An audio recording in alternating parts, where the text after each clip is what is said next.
Hey everybody, welcome back to another episode of the CinemaBuns podcast. Today's episode 4, and we're going to be talking about theatrical releases and where the movie industry is heading. I'm Drake, and I have thoughts and feelings. I'm Quinn, and I also have feelings.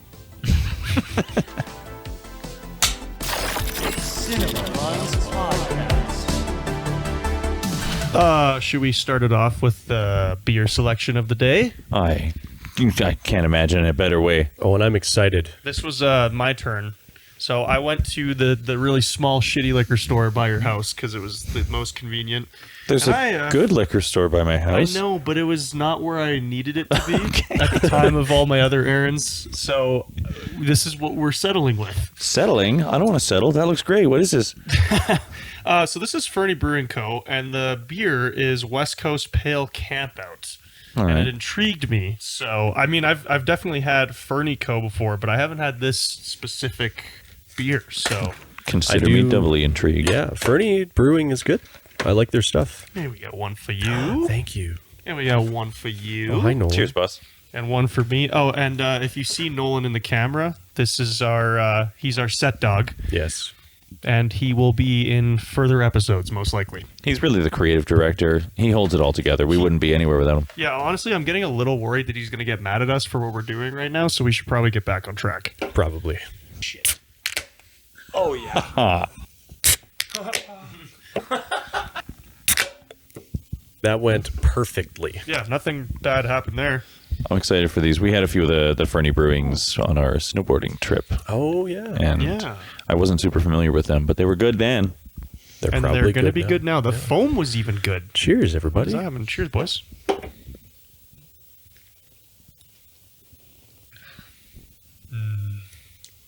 Brewed in the Rockies with a taste of the coast, this West Coast Pale Ale is best enjoyed under star-filled skies.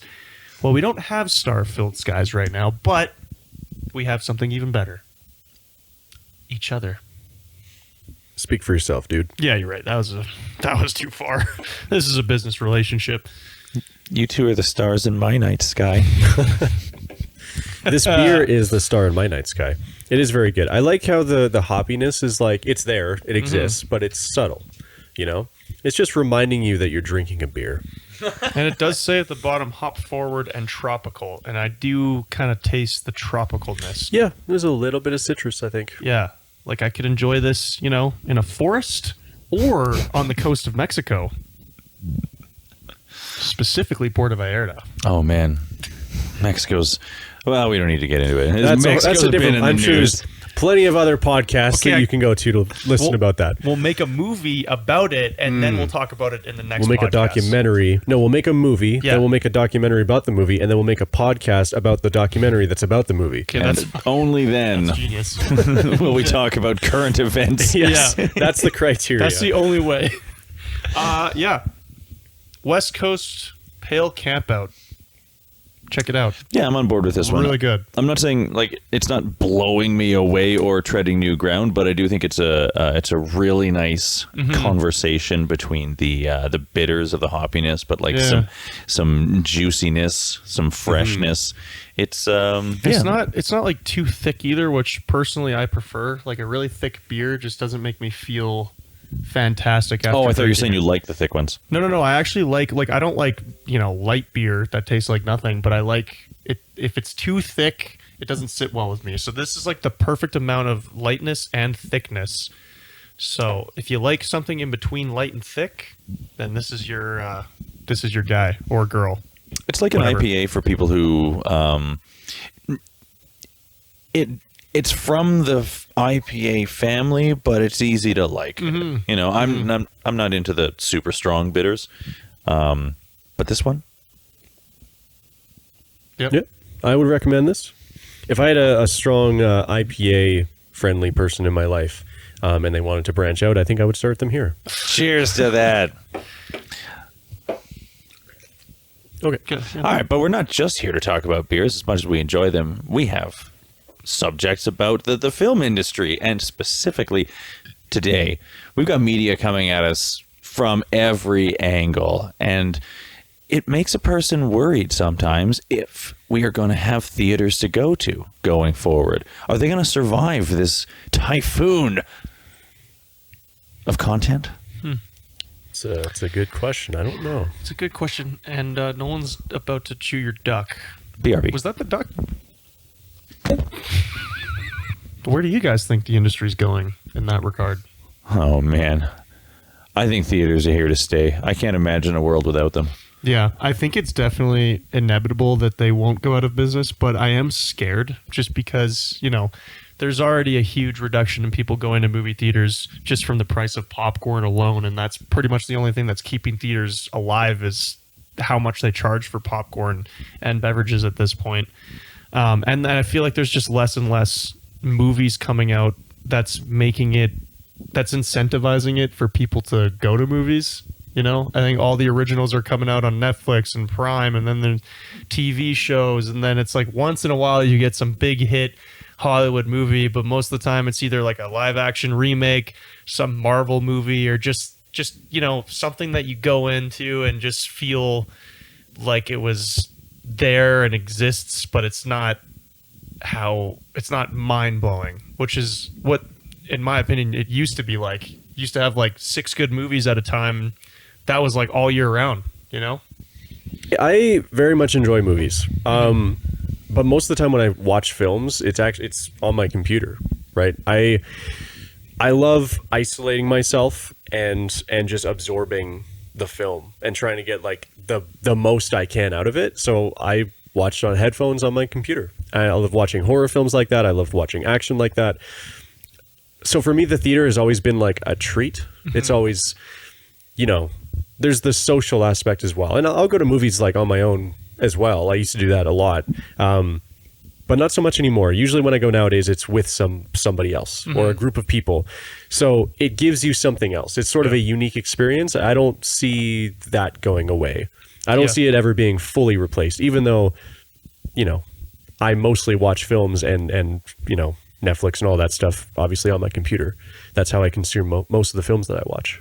I mean, you make a good point. I guess that's really the biggest threat to theaters being what they used to is with home theater equipment becoming more and more accessible.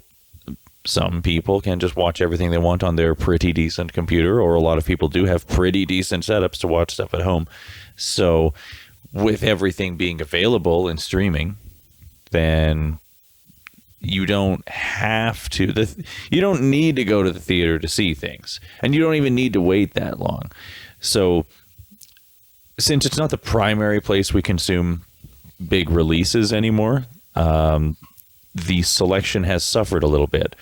And I say I'd love to go to the theater more to see cool indie darlings and B movies and things that it would be neat if the theater was a place I could go and learn about and watch movies that I didn't know existed, but that's just not the world we live in. And even if it was, would I go? Well, it's kind of weird because there's also a lot of movies that go unnoticed in the movie theater nowadays too, you know, and like, unless you were recommended it by someone, you might have missed it and it wouldn't last long. So there is still movies coming out that I would like to see, but there's just no way for me to find out about them in time or if it's good, because sometimes it might look subpar and then it's a really good experience.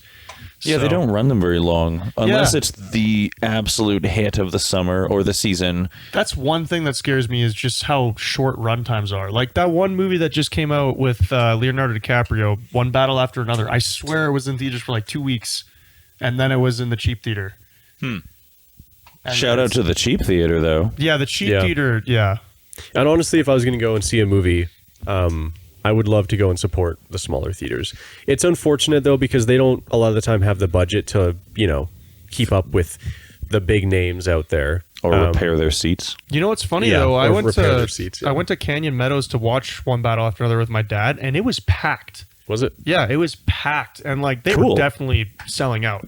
That's awesome. That's good to see. And it's way cheaper, too. Like, you spend $30 as opposed to, like, 50. So what about... Because Cineplex VIP, that's a big thing, right?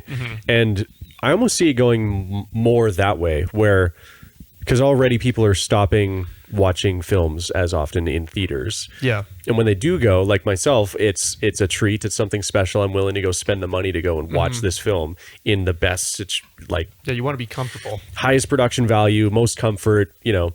And that's kind of what VIP does. Is that's exactly the market that it's trying to put itself into, you know. So I'm almost thinking if there was going to be a big change in theaters, I feel like maybe there would just be more VIP theater experiences popping up and less movie experiences where you just go to, you know, you see it standard definition or whatever, or Make it a ADX. more premium experience than Exactly, it already yeah. is. You don't need to go to VIP to have a good premium experience, though. Like Landmark, all of their theaters are recliner, and it's way more comfortable than the average movie theater, like Cineplex. Landmark was the spot before Cineplex VIP was a thing. I still prefer Landmark, to be honest. Well, like, obviously, I'll go to VIP on like a special occasion, but you're going to spend $100 at VIP, whereas I can go to Landmark, pay $25 for premier seating, which is just as good as VIP. Well, It's got seat warmers. It reclines further, and then the theater itself is awesome. You just don't get like the service. The service. Yeah. Well, I think the thing I like the most about VIP is how isolated the seats actually are from each other. And they have like a table and there's everything. like half as many seats in a VIP auditorium than there is in a regular theater thing. I went and saw Venom in VIP, and that was fun. That was I think exciting. I saw Dune in VIP. I think so it was the good. second one I saw in VIP, and it was a wonderful experience. I bet it was. And you can Actually, still you were do there. cheap Tuesdays. Was that in a VIP? Yeah, I'm Yeah. pretty sure it was, Was like I there? I was there too. Yeah, you were. Yeah, there was a bunch of us. Was We that went the like first for one? food first, and then we. Yeah. I remember Yeah. we got like, you know, drinks and snacks and a Yeah. big table. Yeah. Yeah, Yeah. if they do more of that, though, that'll keep it alive. Because I think the biggest thing is comfort. Like, I'll go to the cheap theater and sit in the normal chairs, but I ain't paying $50 to sit in some really bad chair. Like, to me, that's just like, why would I do that? Well, Like, obviously, the theater is better. The screen, the sound, everything is better than anything I can have in my home. Right. But if I'm not comfortable, Well, it's the comfort, and then also the thing that drives me insane is when people talk. oh, yeah, that's and rare, laugh. though. It hasn't been. That's one of the main reasons I don't go to the theater. Yeah. Like, if I'm going to go and watch a horror film, I would rather watch it at home because I know that I'm going to get the experience that I want. Yeah. Right. Because it's not going to be interrupted by a bunch of. Do you remember Teenagers. going to Smile with Liam? Yes, that's exactly what's in my brain I right think now. I'm traumatized from that. Yeah. Dude, you weren't there, but it was actually the worst experience. So we go to Smile. Me, Liam, and Quinn are absolutely stoked. We get in the theater. I swear to God, there was like 100 people in there, and they all must have known each other because they were like 13 to 15-year-old kids just making the most noise they possibly could. It was like they were trying to see how loud they could be. Yeah, let's just say they weren't there for the movie. Yeah. Clearly. And it wasn't like it was like, okay, they were noisy sometimes. It was like I couldn't hear 80% of the dialogue because the entire time they were talking. And then eventually we just said something and they were salty about it. I'm like, really? You're salty with me? It was terrible. And the movie itself wasn't like that good, but I liked it too, but oh man. It definitely ruined the experience. Oh, 100% it did. If anybody in the audience here or anybody listening has ever experienced that, where you go to a theater and you're really excited about this movie and then there's just some asshole that's like 2 seats down that just will not shut his pie hole. Yeah. Like, comment below if that's ever happened to you. And it is... Ugh. And you have permission from Widestream Media and the CinemaBuns podcast to go and slap that person. Not And you just can slap tell them. Give them a full-on, like, roundhouse kick to the face. Yeah, and tell them that we said it's okay. That's legally binding. You can take that to the bank. Yeah. Actually, another story about that. I think I told you guys this, but the audience hasn't heard it. So I went and rewatched all of the Lord of the Rings extended versions at the old Eau Claire Cineplex. Now, anyone that's not from Calgary that's listening, the Cineplex Eau Claire, it was an old theater, like really old, and the chairs were just basically the bare minimum of chairs, and there's like no space. Like my knees literally hitting these chairs. And this is Lord of the Rings extended. So the third one was a 4.5 hour. Like I honestly was like, I don't know if I can handle this. And I get to the first one, and of course, there's this group of friends in front of us making the most noise possible, laughing at everything, like ha ha ha ha ha, like so loud and obnoxious. And then finally someone said something, and the dude was like, seriously, you guys are being like really disrespectful, like stop. And then the one guy tried to back his buddy up. He's like, yo, man. And the guy was like, don't fucking touch me. And then they just like shut up. And I was like, honestly, I'm totally on this guy's side. You guys were like the worst people I've ever seen. Well, and you're also talking about the Rings. Lord of the Rings. And it was like the fucking Fellowship. That's the best one. Yeah, if you're gonna go to watch that movie and you're gonna talk, you should be put in handcuffs. You should. And there should be escorted jail to a time. supermax. That's what should happen. No, 100%, dude. I've broken up with girls who talk too loud in theaters. Dude, Good. reasonable. Absolutely. There should be laws put in place, okay? Like, our government's not doing enough about this. That should be the first CinemaBuns meme is if you're gonna break up with a girl, break up with her if she, or some version of that. Like, I mean, it wasn't the only reason, but it was a bigger portion than you might think. You know what we should do? We should take a picture of us pointing, and then we should put it in like Cineplex and Landmarks Theater, and it's like the thing you see before the movie starts, like make sure you're quiet, and we're just all pointing directly do- at the audience. CinemaBuns wants you to shut the fuck up.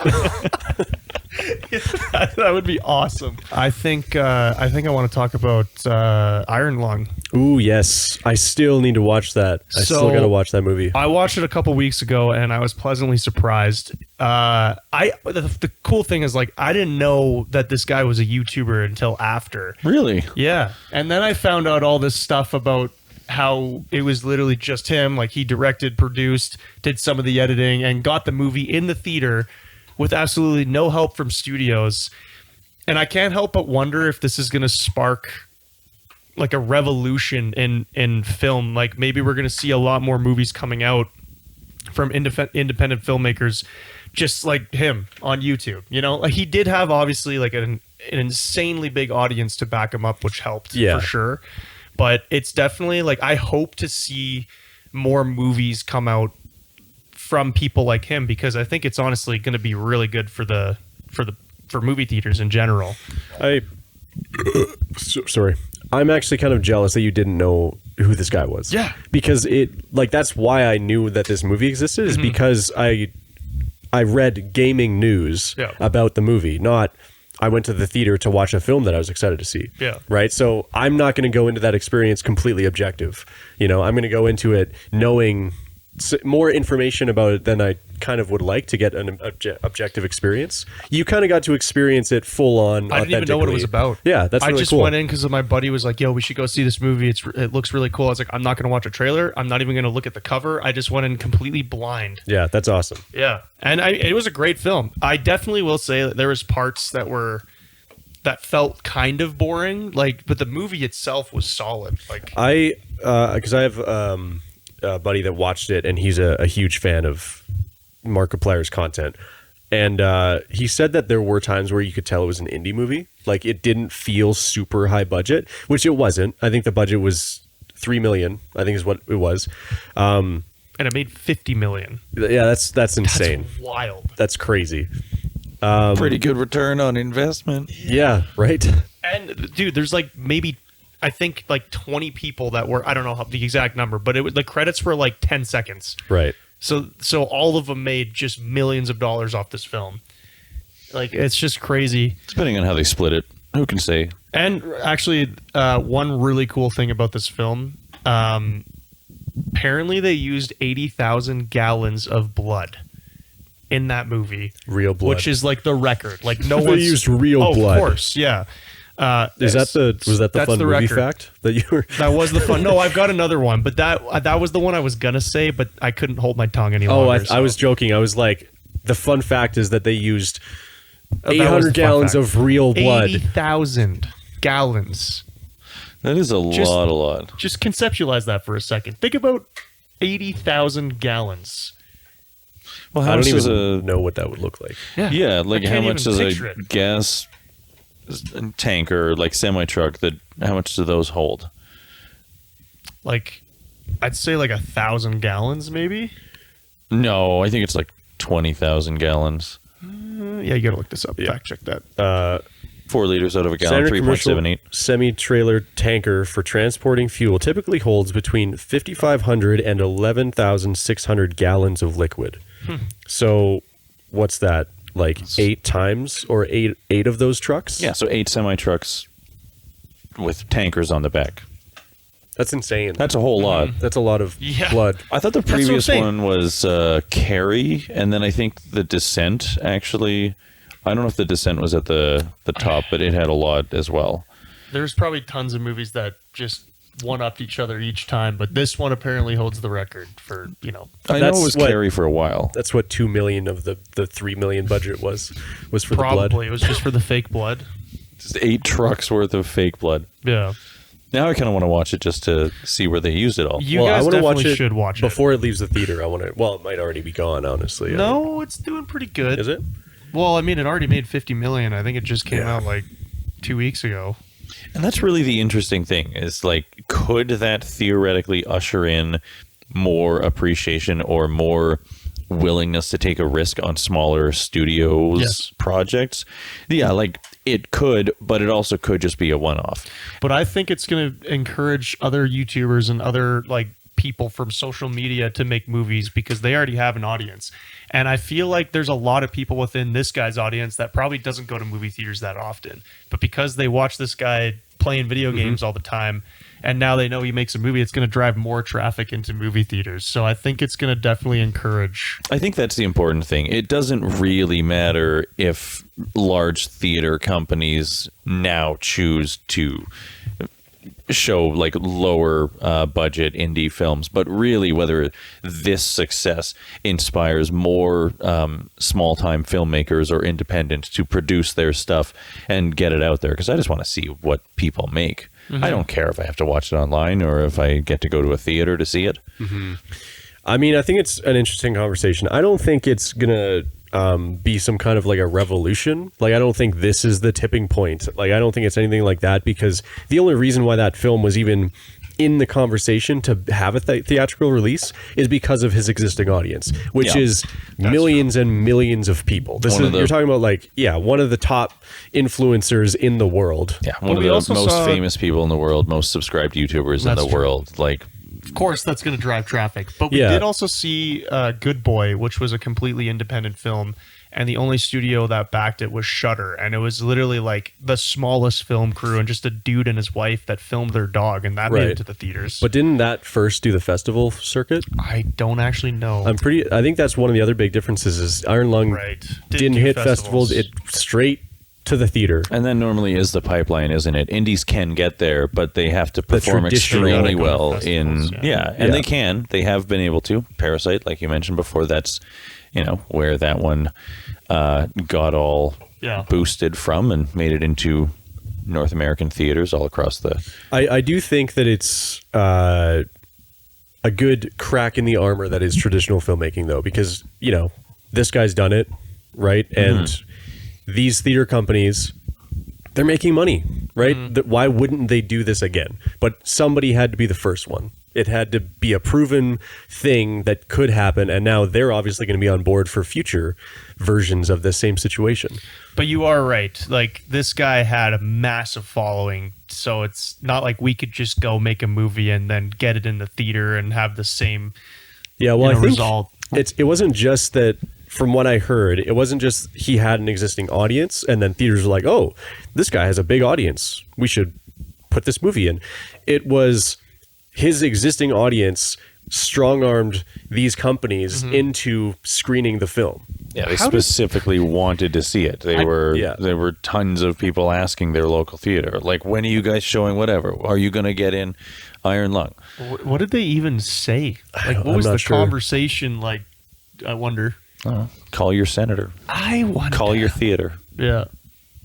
I guess they can be pressured into bringing indie darlings in. Yeah. So that's all we got to do is just like pressure someone. This wasn't his first kick at the can either. There was like he's become famous with his YouTube videos, but he had made a series before that came out on Amazon Prime. This was in Edge of Sleep in 2024.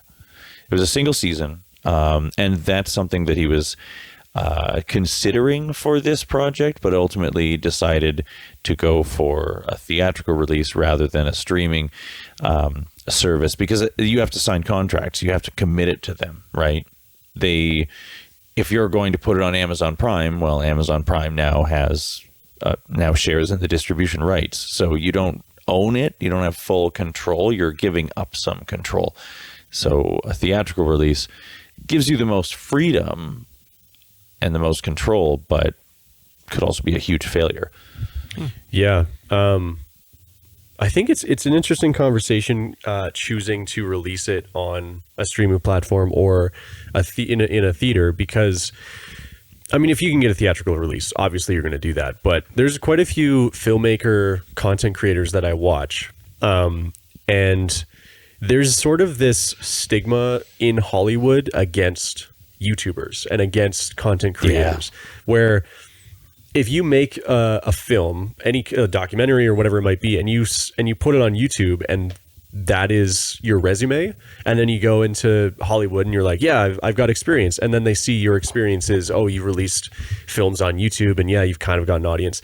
There's still the stigma there, and they don't respect you because you didn't come up through the traditional, rungs of traditional filmmaking. And one of the content creators that I watch, his name is Mark Bone, awesome content creator. If you're into documentary filmmaking, go check him out. He's from Toronto, and he's very talented, very knowledgeable. I watch all of his videos. And there is a really interesting video I watched from him where he was interviewing or having a conversation with somebody who they were just talking about documentary filmmaking and the festival circuit for that. Because, if you go to like Sundance or something, they've got an entire category just for documentary films. And I think this guy's film or documentary screened at Sundance. They were talking about content creation and specifically as a filmmaker, and how is it really worth putting in all this money and a budget to creating a film and trying to commit into the films or the festival circuit and see how well it does, because it's a commitment. Mm-hmm. You can't screen it anywhere else. It's in that system. You have to wait so long, like years sometimes. And then the only people that are going to actually see your film, see this thing that you've worked your ass off for the last 2 years or however long, are the 50 people that are sitting in the audience that are also filmmakers. Why would you want to do that? Right? And that was what the conversation was. So the argument is, if you have an existing audience and you're a filmmaking content creator, it's actually a really good idea not to go the traditional filmmaking route and just release it for your audience, because there's a guaranteed audience for your product, that like this creative endeavor that you've just spent so much money on. Like, why not release it to them? Because then that those people are going to enjoy it. And festivals are so hit or miss. Like, not only do you have to spend so much money making the film, but then when push comes to shove, now you got to spend thousands of dollars to submit it to so many festivals if you even want to be somewhat qualified to make any of them. It's such a shitty feeling when it doesn't get picked, Yeah. Like all that time and effort. And it usually won't. So I would agree with that argument, and I think if you have an existing audience, why would you even bother? Like, that makes total sense to me. Unless it's big enough that you can go straight into theaters, like we've just seen. That would be great. But original stuff can be successful on YouTube. I mean, to a certain extent, it's understandable why that stigma against YouTube celebrity may exist, because they haven't made it through all of the filters that typically elect the most talented people. So we'd like to believe in the Hollywood success, the best actors, the best directors, the best music people. Yep. Music humans. Nailed it. Yeah. We'd like to think those are the best of the best, but it doesn't mean talent can't be found elsewhere. And sure, actors and personalities on YouTube may not be known for their acting necessarily, but there is a ton of great stuff that comes out on YouTube. There's been an absolute revolution in animated series on YouTube, and I don't know if you two enjoy these sorts of things, but I've been following it quite a bit. So there's the Amazing Digital Circus, and everything from Glitch, including Murder Drones, and Lackadaisy is on Glitch now as well. There's this one called Big Top Burger, which if you haven't seen it, you should definitely check it out. It's really, really good. The episodes are about 2 minutes long. Nice. It's so frustrating to be a fan of it because a new episode will come out like every 8 months, and it's 2 minutes. Wow. Is it like high production value? I think it's like one guy doing it, but it's a whole bunch of well-known, celebrated YouTube personality voice artists. Oh, okay. Like V8 voice actors. Right. There's a ton more for sure, but there are animated series that are having very successful starts. Oh, Hell of a Boss. You don't? Okay, well, Hell of a Boss, and its counterpart, Has Been Hotel. Okay, now all three mics on this one. Man, everyone stop animation what style. you're doing. You don't like it? No, it's not my thing. Like the, what's the Hotel Transylvania? Well, that's a little different. That's like, very different. No, well, this it's is not really that cool. different, but It's extremely different. This is really cool and all, but put your fucking mics on my beer. Okay. We already did this. Yeah, but why not do it again? Hotel Transylvania is like if you took that art style but made it 3D. I don't think I've seen it. I haven't seen it either. I've actually heard it's really good. Are you Has Been Hotel or Hotel Transylvania? Hotel neither. Trent. Yeah, I haven't seen either. I'm not surprised you haven't seen Has Been Hotel, but Hotel Transylvania, I am a little surprised. That one was pretty popular. I mean, Are you gonna fucking tell me about what's popular? Listen here. No, Has Been Hotel is another example of a really successful series that got its start on YouTube. Although they only did a pilot and then it got picked up, and I think it's on Netflix now. But there are lots of ways you can start your project and publish it on YouTube and find genuine success there.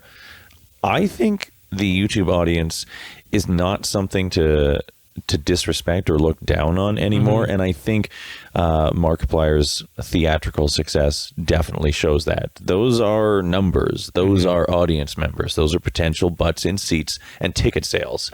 And they just need enough of a reason to go to the theater. And this guy managed to give them that. yeah. Well, I think one of the biggest differences that I've seen or that I'm thinking about in this moment is the difference between YouTube's not like the YouTube quality standard, because that's sort of a different conversation, but more if you're a Hollywood casting director or a Hollywood stunt performer or whoever it might be, you obviously are going to look to YouTube as a different beast, because it is a different arena. Because if you're wanting to become successful on YouTube, it's not just talent, right? If you're an incredibly talented actor, being successful on YouTube is not necessarily going to happen for you. But if you're an incredibly talented actor in traditional filmmaking, your chances are much, much better, because that's what they're looking for. Like, the reason a really successful film becomes successful in the traditional filmmaking route is because it's really, really good. Whereas on YouTube, if something does really, really well, it's not because it's high production value or there's talent behind it. Well, I mean, there's talent, just not the traditional sense. It's because what YouTube wants and what YouTube's audience wants is inherently different. They don't care about like incredibly high levels of talent and budget and all this stuff. What succeeds on YouTube is very different than what succeeds everywhere else. Yeah, and it's not to say the most successful things on YouTube aren't from a great deal of skill or talent, but it's a very different kind of skill. It's paying attention to a very different set of variables in order to succeed there. Yeah. It's people's attention, not, whatever theaters look for. I'd be inclined to agree with you, and I do to a certain extent, but I feel like in the traditional film world, at least nowadays, it seems less about talent and more about content that is going to drive traffic. Like, it just seems like a lot of the movies coming out, there's not much thought put into them. Not all of them, but there's quite a few that I've seen that just feels like a money grab, and I feel like that's becoming more common than it used to be. and they cast all these actors that you've seen in like every other movie, and it's just Right. it doesn't feel authentic as it used to. Like it feels more like, okay, they have connections and they want to make money. Not all of them, but I just see that kind of being a pattern in the film industry. I do think that the film industry has a little more of a healthy amount of talent, though. For sure. Whereas YouTube is, I mean, just YouTubers. if you look at every single top video, like the top performers in any given week on YouTube, I'd be hard pressed to say they weren't all money grabs. True. Like that's the name of the game on YouTube. That's why you're there. Is you're trying to make super shareable content that a lot of people like don't even need to like your content. They just have to respond to it. Yeah. You can make the worst video on earth, and for some reason it could do really, really well. Right? And that's a lot of the time what people look for. That's true. And that's fine. And that's you making money on YouTube. That's what that could look like. Yeah.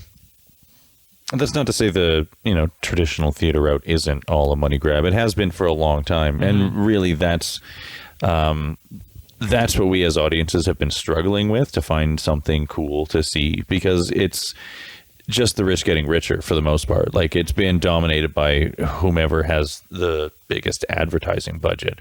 We've seen a lot of Disney almost exclusively. Like there's always something Disney, and you really got to dig for the gems, but that's part of the fun, I think. And you do need to put a little bit of effort into finding stuff to recommend, and listen to recommendations from other people as well, because there is a lot of good stuff that just gets lost in the noise because it doesn't have the strength behind it to just force it in the front row all the time. Theaters, YouTube, whatever. Yeah. There is some real talent out there, some real creativity, some interesting people. They're fun to watch. What do you think about all this, Nolan?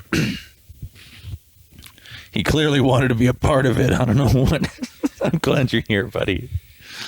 Now, the other one coming for theaters, and we saw this during the Rona, the streaming services themselves, right? That's another distribution network and people were so sure. In the middle of COVID, there were investment bros talking about AMC and the other one.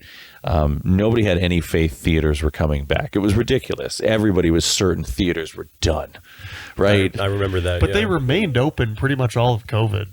Well, it wasn't about that. It was about people felt sure that this was going to be the straw that broke the camel's back. This was going to be when people finally realized that you can just stream all of the movies that you want at home. Like we didn't all know that already, and still choose to go to the theater anyway. Yeah, that's true. Like no, I'm at the theater because my TV is small. Like plus, if anything, I felt like COVID kind of inspired people to go to the movies more, because after everyone was just dying to get out of their house, and then all those great. I feel like 2022, like all these great movies were coming out like all at once because they were delayed because of COVID. So it kind of brought more traffic in the end anyways. Yeah, I mean, I would agree for that reason. And also, like during COVID, you watched content. You consumed more content than you probably have in a very long time, right? And I think that tell that to my 9 hours average time. Phone time. I was so jealous of you guys during COVID because you got laid off. You didn't have to get laid off, and I was still working, and I was like, Quinn, you were just playing Minecraft all the time, and I'm like, man, I fucking want to get laid off and play Minecraft. I think COVID broke me for not the same reason it did a lot of people. Fair. I loved it. Yeah, the funniest part about that was I remember everyone being like, oh man, this sucks, I hate this. And then I talked to Quinn, he's like, dude, this is sick, man. He's like, I just played Minecraft for like 8 hours today, like made a coffee. Like I'm like, the day I try to model my life after is in the middle of COVID. I'd wake up at like 11 a.m. and I'd make a coffee, and Drake and I would chat about random stuff in the kitchen, and then I'd go and play Cyberpunk for like 8 hours. And then I forget to eat, and I'm like, oh, I guess I should eat something. I'll just order skip the dishes because I'm getting paid by the government to sit on my ass. Saying the quiet part out loud. Like summer vacation. You know, the only thing that annoyed me about COVID was the fact that everyone else was at home too. Oh yeah, Yeah, because but I you will normally say, were at like, home. Yeah, no, I'm just at home, but why the hell are all you here? One thing I loved about it though is like I'd go to work, I'd come home, and it was just me. I had no one there, but it felt like I was always hanging out with people because you guys were we'd always play Halo. Like we were playing Halo like every day. It would be like I get home from work 5 p.m. First thing we do, Halo till like 9 p.m. You know, like it was just like the old days. Yeah. So You should make that like every 5-6 years or something. Yeah, We just bring it have back. like Yeah. a couple months where nobody's going to work. Hashtag bring back the Rona. Yeah. Oh, And that'll man. also create more traffic for movie theaters. Exactly, which is what I was going to talk Yes. about, which was the fact that I think people got more excited about visual media because of COVID. So I think after COVID, I know I was more excited to Me go too. to the theater and watch this film I'd heard about. Dude, Because I didn't do devastated that prior when to that. I thought I wasn't going to be able to see Tenet in theaters. I was like, wait, what? But And it then was you like did, the and only then you movie. wish you hadn't. Yeah, it's funny because I was, first of all, I was so hyped to see that movie because Yeah, that's for my sure. favorite director. First Chris Nolan film in a long time. Right? And then I was like, okay, that sucks that COVID happened. Now I'm not going to see it. But then he was like, no, we're going to still put it in theaters. And then I saw it and I was like, Yeah. I was like, I don't know if it was worth the risk, you know? So anyways, Well, they tried to bypass theaters completely. I mean, everybody was trying to make a their own streaming service at that point, right? They were Yeah. ripping their content from Netflix, and you had I don't know the names of them because I don't really subscribe to them, but I know Disney tried to release a movie directly to streaming, and I forget which one it was. I think they had one that was successful, and then they had a couple that flopped like that.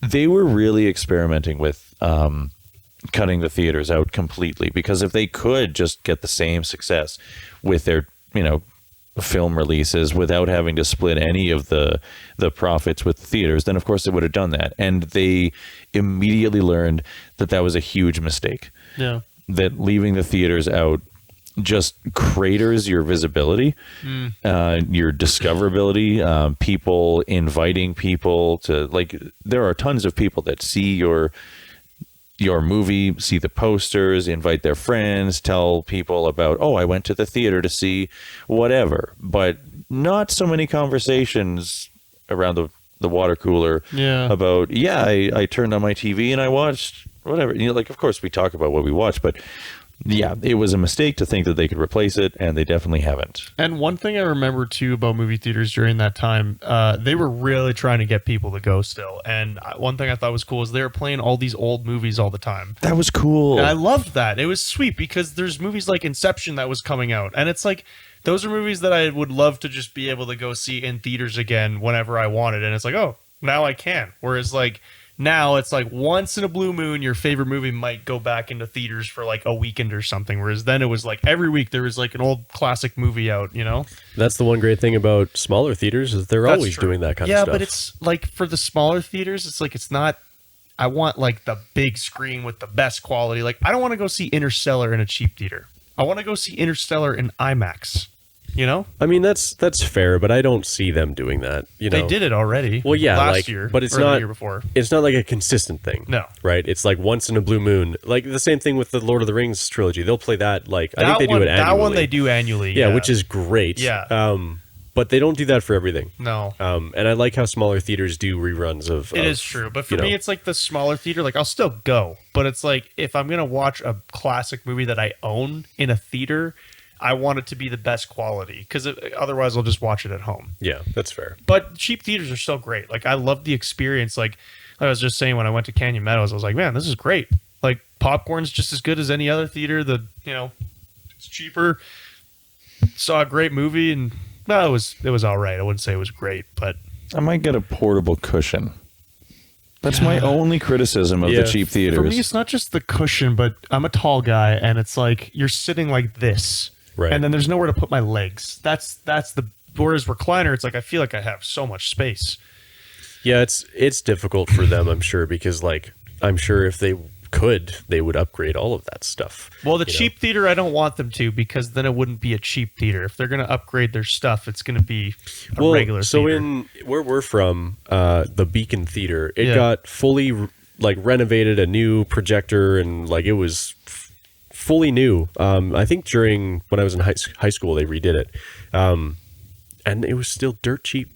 It was still Did like they like put recliners and everything in? or- no. It wasn't recliners. I don't think they should have recliners. I just think they should like at least Yeah. redo the upholstery or A something. little bit better of a like Yeah. like a little bigger, thicker cushion or something. Yeah, something or like more space in between seats. Yeah. that Well, kind the of thing. Beacon Theater is a little unique because it's community owned, right? It's not a private individual Right. or company that owns it. It's the like the township itself owns and subsidizes the cost of the theater because having it is more valuable than hoping somebody can turn a profit by charging $12 for a bag of Glossette raisins or Oh, I love glossettes. yeah. Hey, comment below if when you go to the theater, what is your go-to snack? I would love to know as well. Yeah, You know what's better than Glossins? Glossins are the ones with the raisins, right? glossettes. Glossets? They do peanuts and Okay, almonds. 'cause both of those are disgusting. But You're disgusting. I think You don't even know how to mints. spell it. Sorry? Junior mints. Junior mints are my second. Yeah, for sure. Junior mint slap for sure. They don't go as well in popcorn. I mean, I don't really like putting anything in my No, popcorn. me neither. Some people love doing that. It's not I my did thing. that with Junior Mints, and I liked it the first time I tried it. But then I'm like, mint and why would butter I? Why seems would like I? a strange? It's actually not bad. But again, it's not bad. But Butter's it's still good on like, why would I everything. ruin That's true. either? Like, I want both of those, but separate. Yeah. There's Yeah. no point of me. One that I used to get all the time, and it was my staple, was Milk Duds. Oh yeah. Every time, and Fucking I love Milk haven't been Duds. able to do them. Yeah, I'm too old for Milk Duds, dude. Yeah. I can- What does that mean? it means I can feel the sugar in my teeth. Yeah, Right. that's fair. You know, I don't know. Well, I mean, Teeth. if that's the case, I'm too old for popcorn because I can't even get through half a bag now without like just feeling like the worst human being. You know what they need to do is they need to revolutionize the design of the popcorn bag. Because what always happens to me is you get halfway through the bag and the second half is just tiny little brittle Yeah. chunks. The first half is fantastic. I've got a problem with how they layer butter because you pay literally $2.50 the to fact that layer they the charge butter, that for layered butter is and insane. then they don't even layer it properly. It's like, out of all the things you could chintz us on, why are you chintzing on butter? It's not even butter.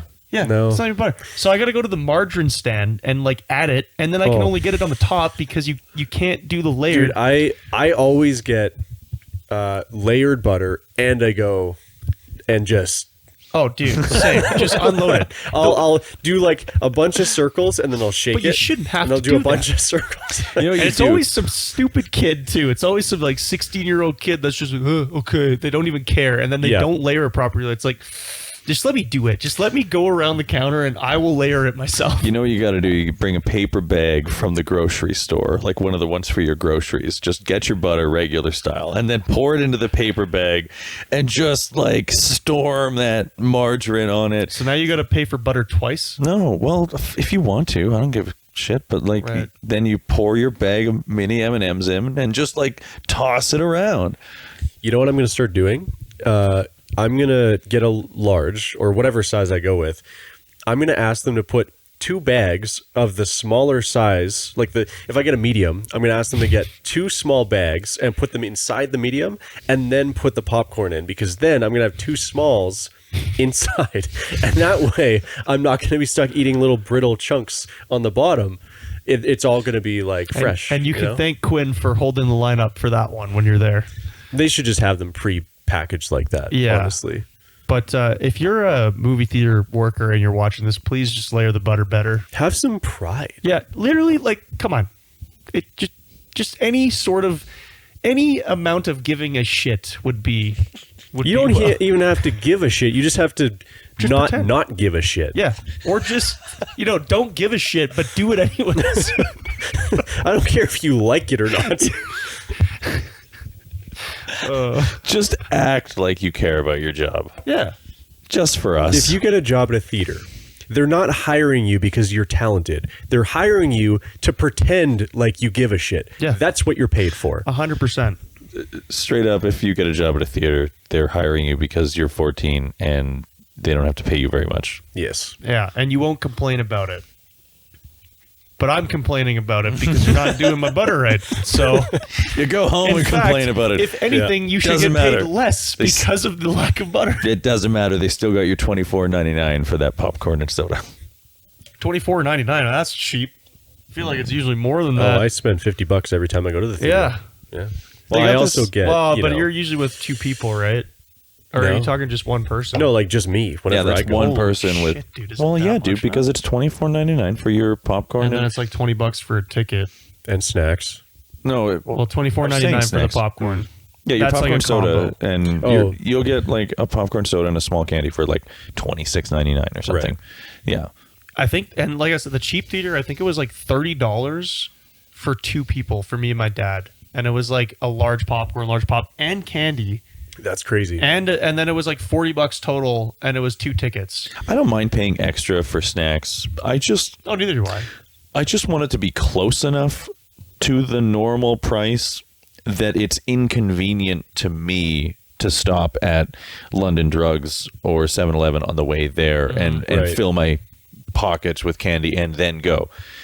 It's okay if it's a little bit more than it normally is, but when it's like 3 times as much as it normally is, that's insanity. I Yeah. will go to London Drugs. I like. But the problem is, again, if you don't do that, then theaters will most definitely go out of business, right?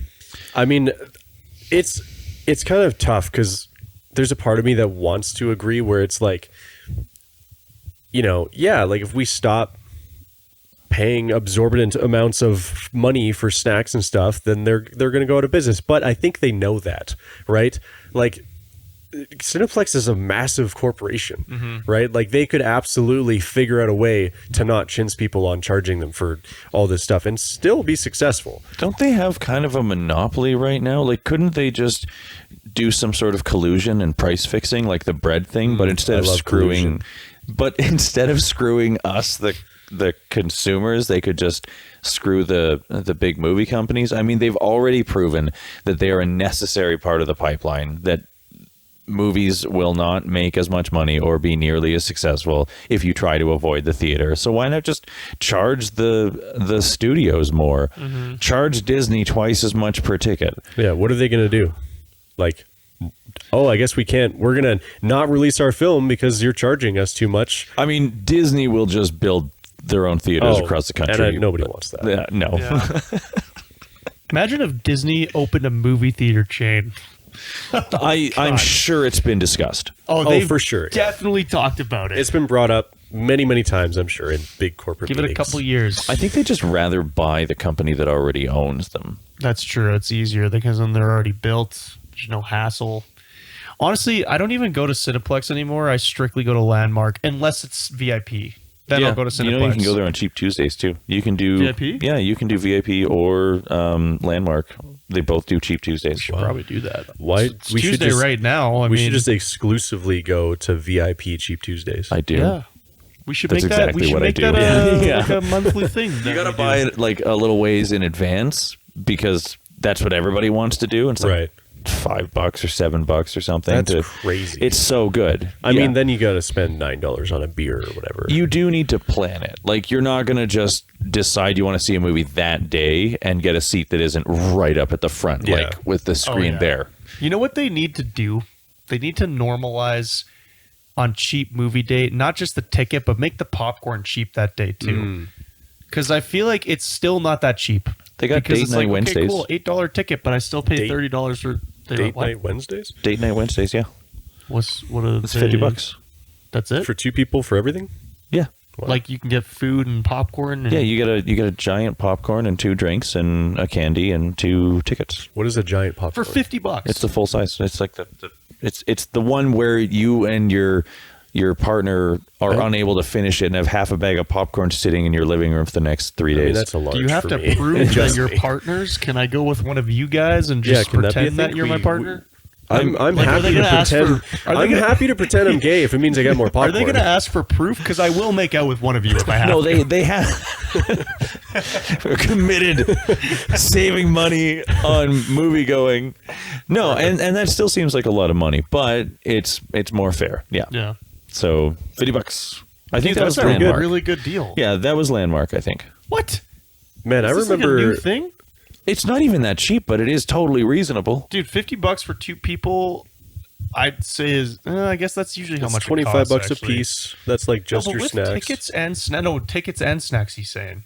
Well, no, I mean like $25 per person. Yeah. Usually you'd be spending 51. So you're person. saving Yeah. yourself like $30 Yeah, essentially. it's pretty crazy. It's great. Damn. I Yeah, it's good remember for sure. at It's no cheap Tuesday, but Beacon Theater Cheap Tuesday. I like think $2. It was insane. yeah. I remember seeing Captain America for like $2, and I bought like Skittles. Man, I That's will an I will insult spend to all the movie. afternoon in the theater, like for $2. Hell yeah. Yeah. Also, that movie was amazing. Such a good movie. I don't understand why they don't do that more. The amount of times I've gone to the theater and there is literally one other person in that theater with me. It's like, why are you playing?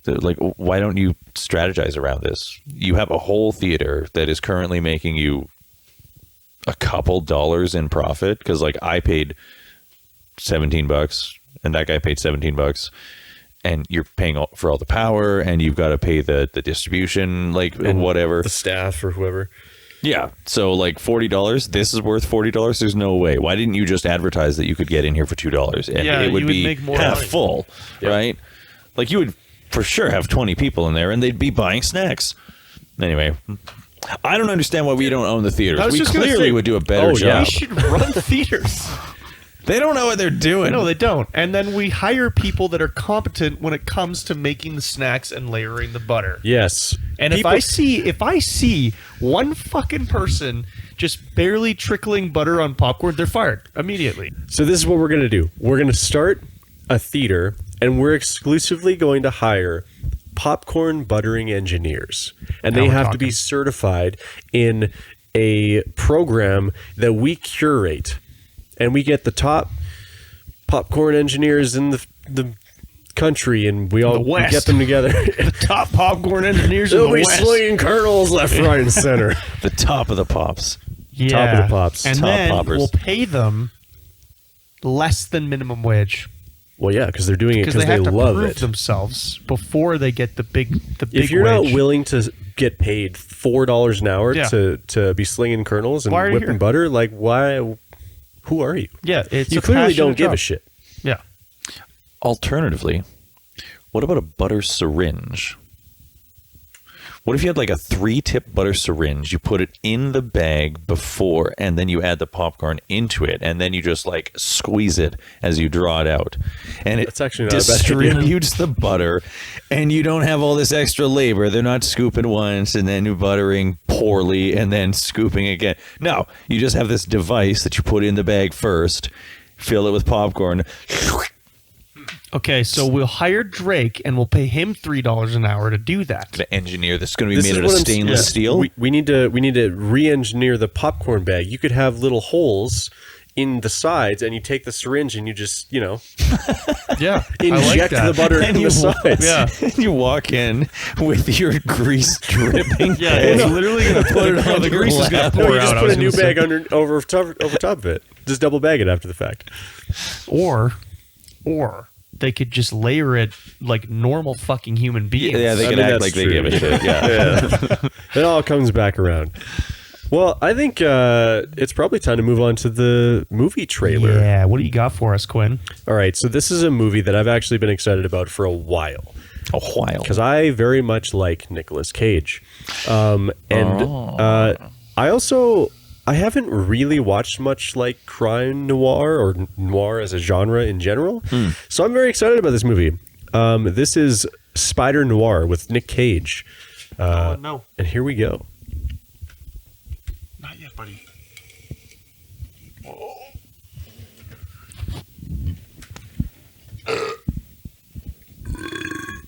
You two are fucking animals. We're gonna cut all that out, right? Ready? Yep. Look at those Tell me why. jowls. You already know how it ends. I already know how it ends. Start from the This is beginning. just already the weirdest, most random, specific Spider-Man movie. Thoughts. Impulses. I manage to suppress them. Most of the time. What's going on, Ben? It's Winston. It was Winston. I was like, that guy looks familiar. Wait. What the hell happened to him? I beat up some guys in a bar. Oh my God. Nick, like, to think that Nick Cage is Spider-Man in our lifetime. That actually already happened. What? Yeah, Nicolas Cage played Spider-Noir in Into the Spider-Verse.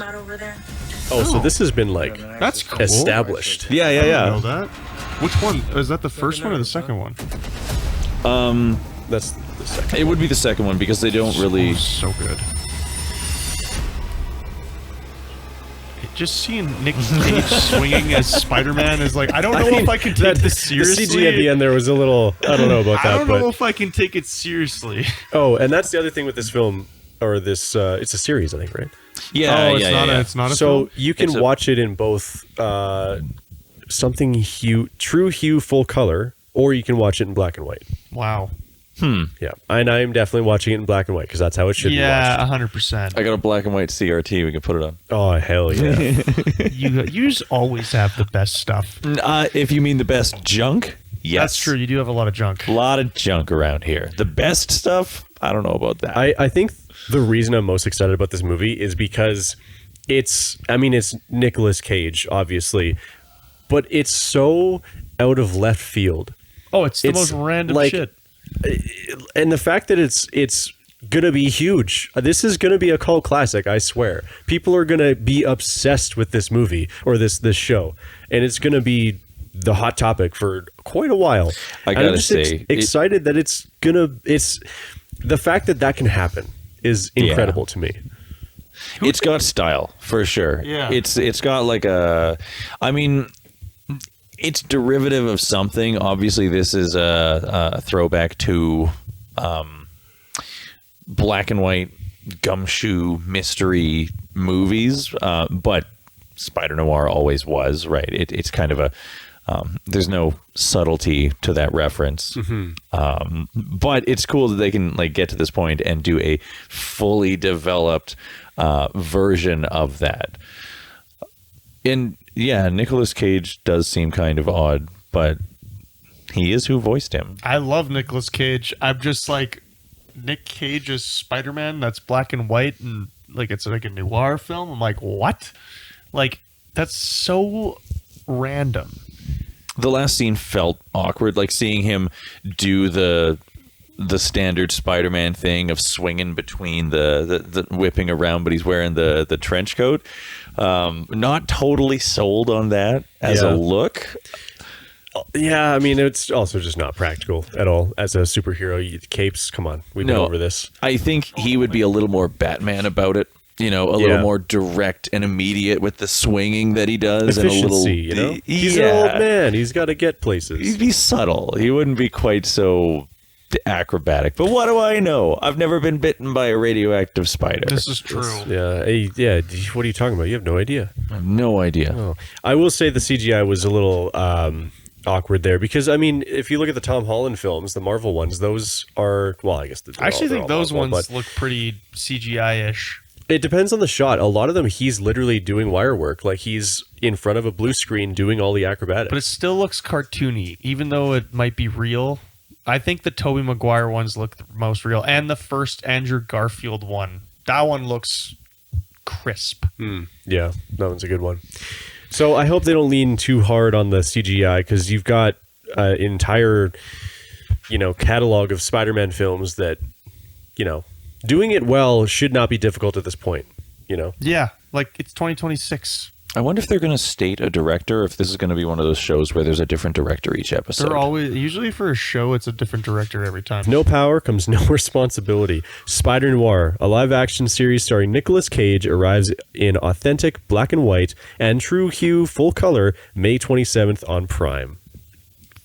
I will be 30 years old by then. I think we should make a movie night out of that. Because I actually originally thought this was a film, so I wanted to go see it in the theater. Yeah, once I saw it was Prime, I was like, I don't think that's going to be in theaters. Sadly. Yeah. But yeah, this looks fantastic. I'm very excited. I'm hyped. We'll definitely do a movie night. Now, with that out of the way, Yes. I think it is time Yes. Yes. for the weird movie fact of the day. This one's not even as much weird as it is cool. The weird and cool movie fact of the day is the original Mission Impossible soundtrack is apparently Morse code to, so the word mission, it's, so this, the beat is like, it's Morse code for Mission Impossible. No way. Yeah. So they literally made the rhythm in Morse code. That's crazy. And this is in the 60s. How did I not hear about this? I didn't hear about it till like earlier this morning. That's wild. I know. It should be like the most well-known fact, but Yeah, you'd think that that's like, that'd be a perfect marketing thing for them. And like with this many Mission Impossible films, Yeah, it's in every I know. single one. actually it was a guy on Reddit that posted this, you and got I'm this like, from thank you, Reddit. guy on Reddit, for, or girl on, I don't know. I love referring to people on Reddit as guy on Reddit. Guy on Reddit. It just sounds right. Just a guy on Reddit that pointed this out, and I was like, that is an insanely cool fact. That is actually really cool. Dude, the song is unreal. Yeah. And it's Morse code to the title Mission Impossible. I'm glad I found that out Me too. after the fact. I would say the composer's name, but I'm afraid I'm going to mispronounce it, so I'm not even going to attempt. Okay. But yeah, we should start making music in Morse code, is all I'm saying. And I think the film industry could really benefit from such things. It worked out that time. Yeah. Why not more? Have you guys watched like the original Mission Impossible movies recently? Not recently. No, I actually No, watched it's been a those while. in theaters. Oh, that would have been cool. I own quite a They few. were. Of them. I think the first, second, and third one I watched in theaters. And The they were second pretty one sweet. is still one of my all-time favorite movies. Yeah. I think the fourth one's my favorite one. Ghost Protocol. I mean, all the new ones are phenomenal films. The last one, like the newest one that came out, I thought that one was Final very Reckoning? mediocre. The one before that, so there was part 1 and part 2. Yeah. Part 1 I thought was perfect. Part 2 is like kind of underwhelming, which is weird because it was like the finale of the whole. I think I only watched I don't know. I got to go back and figure I've out only which seen ones the I've first actually three. seen. You haven't seen any of the new ones? No, I didn't really. Like, I knew there were a lot, but I Yeah. kind of thought they were doing a Fast and the You Furious should- thing. Like, you really don't need to see them all. They're- No, I think you should watch them all. They're No, all dude, very, very but good. It's funny because it's some of them are really good. So like the fourth one's really good, and then the seventh one, part 1, is really good. So it's like some of them are bad, some of them are good. You know, it's not like it's I don't think any of them are bad. I've honestly loved like every single one of them. fair. Like each one of the films offers something different. And I mean, freaking Simon No, Pegg is, none of them are like- bad. None of them are bad, but there's a couple of the newer ones that I was like, didn't The really. first one that Simon Pegg is in, Yeah, he's playing Halo that's just makes in me, one of the scenes.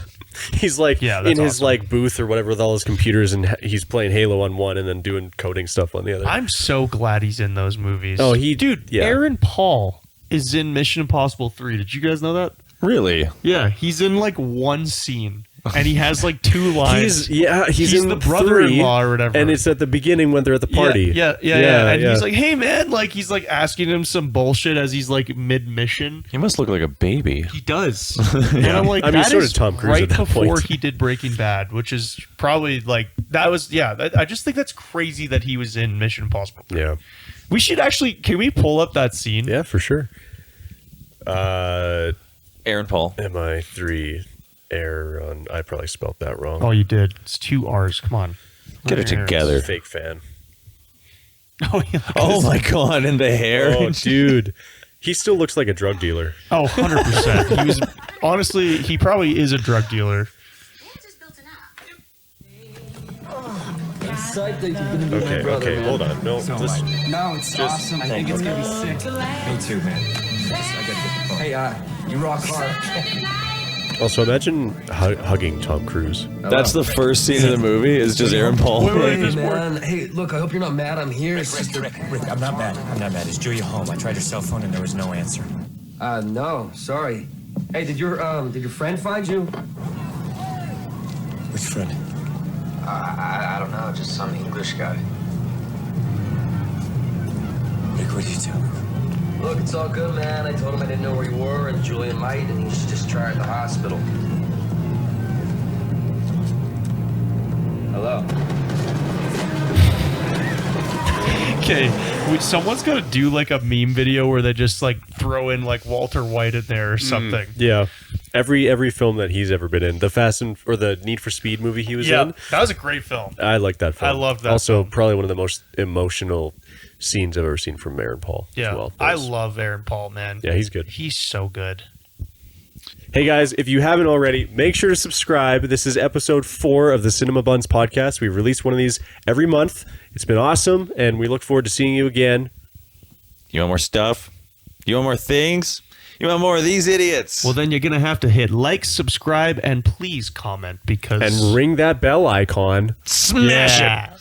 Hit that bell icon. Smash it! And comment. I don't care if it's you telling us how boring of human beings we are, but just comment. Yeah, we already know that. Yes. You know. It's been established. Come on.